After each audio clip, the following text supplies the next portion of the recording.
Before we start our day, let us all stand up, bow our head, and pray according to your belief. In the name of the Father, the Son, the Holy Spirit. Amen. Our Father, who art in heaven, hallowed be thy name. Thy kingdom come, thy will be done on earth as in heaven. Give us this day our daily bread, and forgive us our trespasses, as we forgive those who trespass against us. And lead us not into temptation, but deliver us from evil. Amen. In the name of the Father, the Son, the Holy Spirit. Amen. Good morning, class. Good morning, ma'am. How are you today? We're good, ma'am. Very good. That's good to hear. Before you go back to your proper seat, can you please all pick up the paper under your chair?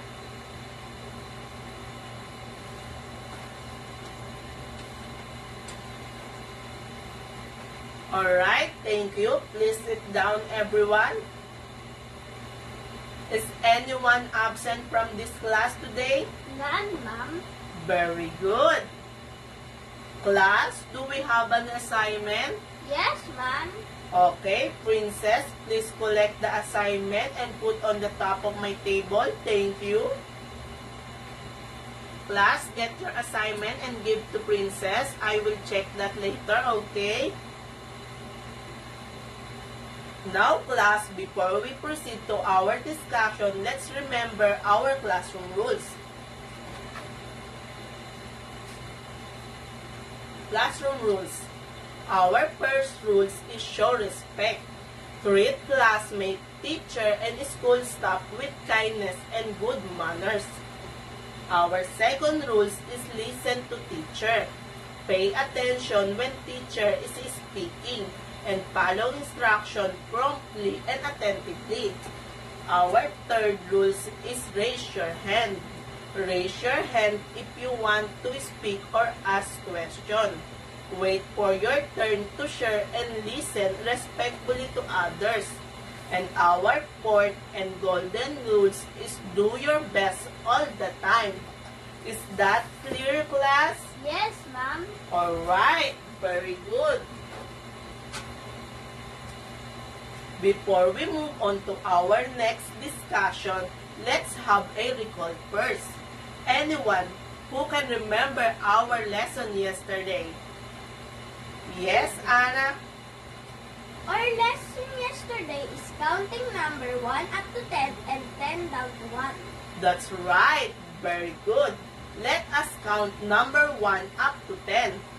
1, 2, 3, 4, 5, 6, 7, 8, 9, 10. Very good. Now, let us count number 10 down to number 1. 10, 9, 8, 7, 6, 5, 4, 3, 2, 1. That's right. Very good, everyone. Okay, class, before we begin our lesson for today, we are going to sing a song, 10 Little Ducks. Do you know the song 10 Little Ducks? Yes, ma'am. Alright, therefore, stand up and let us sing together with an action, okay? Yes, ma'am.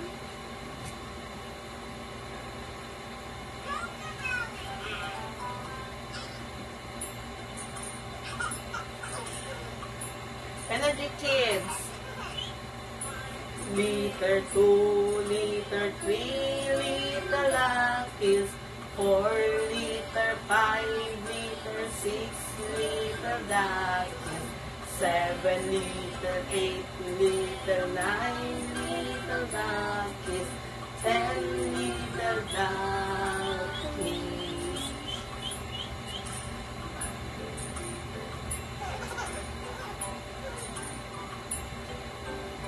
And little 9, little 8, little duckies.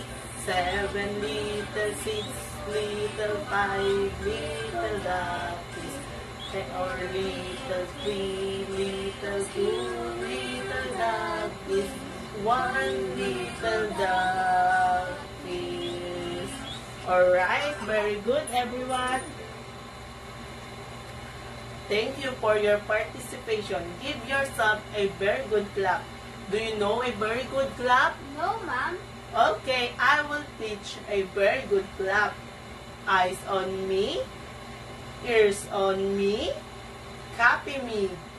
1, 2, 3. 1, 2, 3. Very good. Did you enjoy class? Yes, Ma'am. Alright. Okay, please sit down everyone. Now, I will discuss our new topic.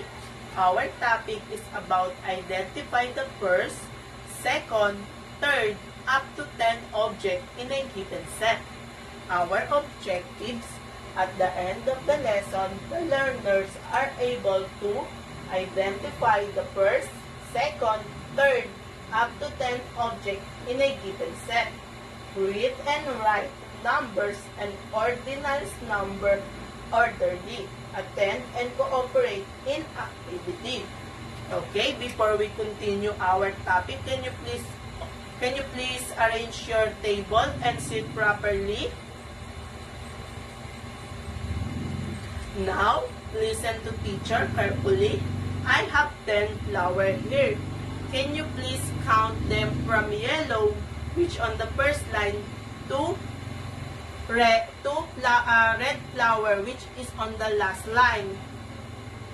1, 2, 3, 4, 5, 6, 7, 8, 9, 10. Okay, very good. Now, I will rumble it.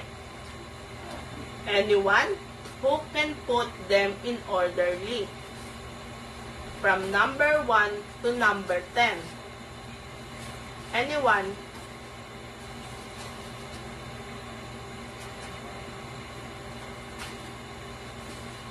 Yes, Jenna? Can you please arrange them accordingly?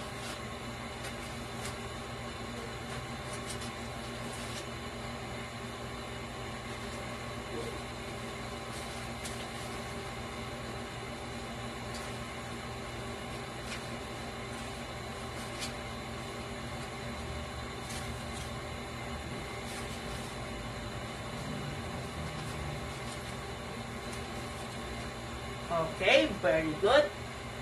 Thank you. Now, what is the color of the flower that has number 1? Yellow. Very good. And what is the color of the flower that has number 10? Red. Very good. Great. Okay. Now, what is the color of the flower that has number 2? Pink. Very good. How about number 3? Purple. Very good. What is the color of the flower that has number 4? Green. How about the number 5? Blue. What is the color of the flower that has number 6? White. What is the color of the flower that has number 7? Yellow-green. What is the color of the flower that has number 8? Orange. What is the color of the flower that has number 9? Sky blue. Alright, very good everyone. Give yourself a very good clap. 1, 2, 3.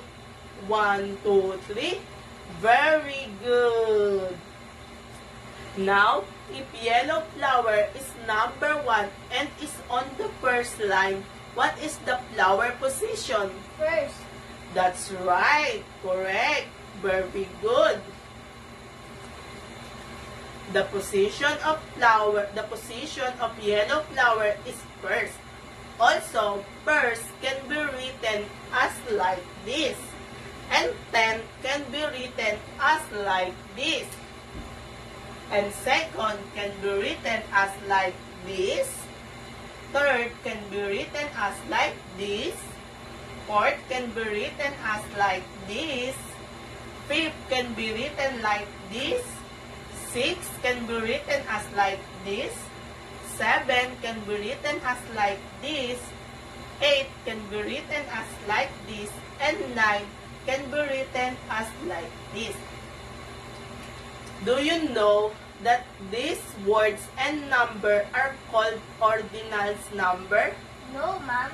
Repeat after me. Ordinal numbers.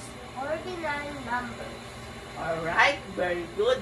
Now, if I put ST, ND, RD, TH to the number on the flower, it will become an ordinal numbers. Ordinal numbers will tell us also the position of an object. Do you understand, class? Yes, ma'am. That's right. Okay, good to hear that you are listening to me and you will understand our topic. Okay, class. Now, if you really understand our topic, how can you read this?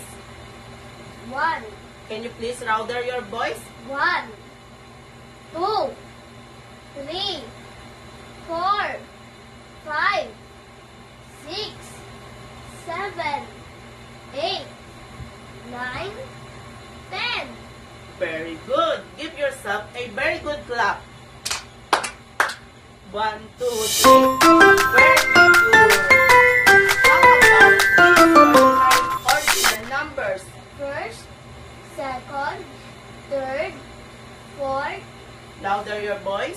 fourth, fifth, sixth, seventh, eighth, ninth, 10. Alright. Very good, everyone. Give yourself a very good clap. 1, 2, 3. 1, 2, 3. Very good. Okay, class.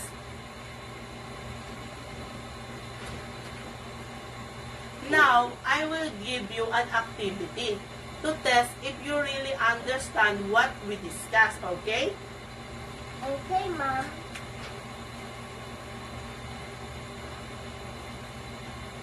I will provide worksheet and answer it quietly, okay? Is that clear? Okay, ma'am.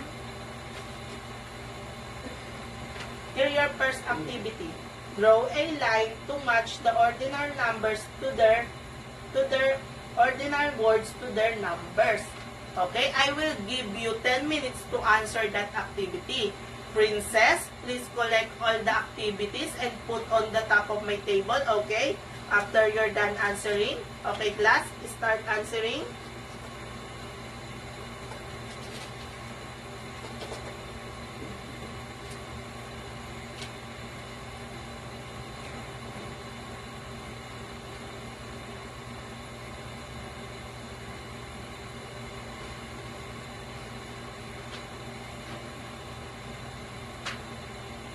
Okay, time's up.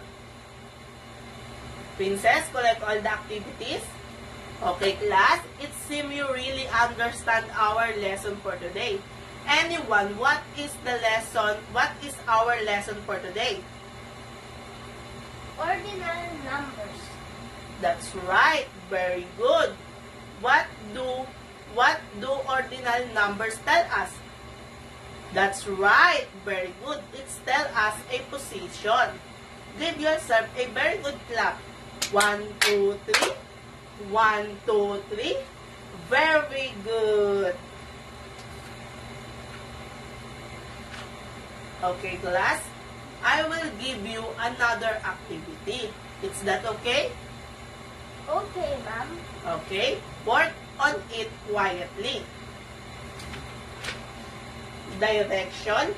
Write the ordinal numbers indicated by the color object. Okay?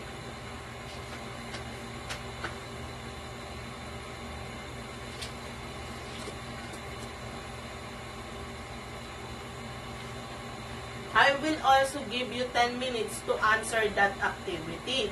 So please answer that quietly, okay? Anna, please collect all the activities after everyone done answering. Thank you. Okay, class, start answering. We will check that later, okay? So please start it.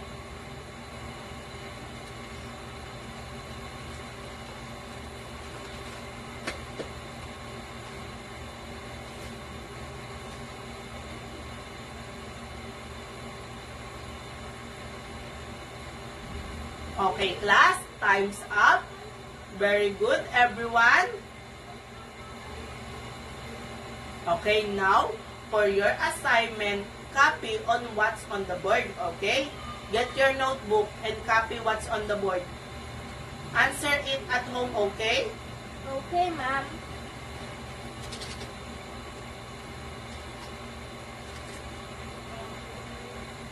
Direction. Ask your mother how many siblings she have. Put each in position from order to youngest using ordinal from oldest to youngest using ordinal numbers, okay? Okay, ma'am. Okay, are you done, everyone? Yes, ma'am. Okay, thank you for your listening and participation. It's all for our today discussion. Now, it's time to clean our room before going home.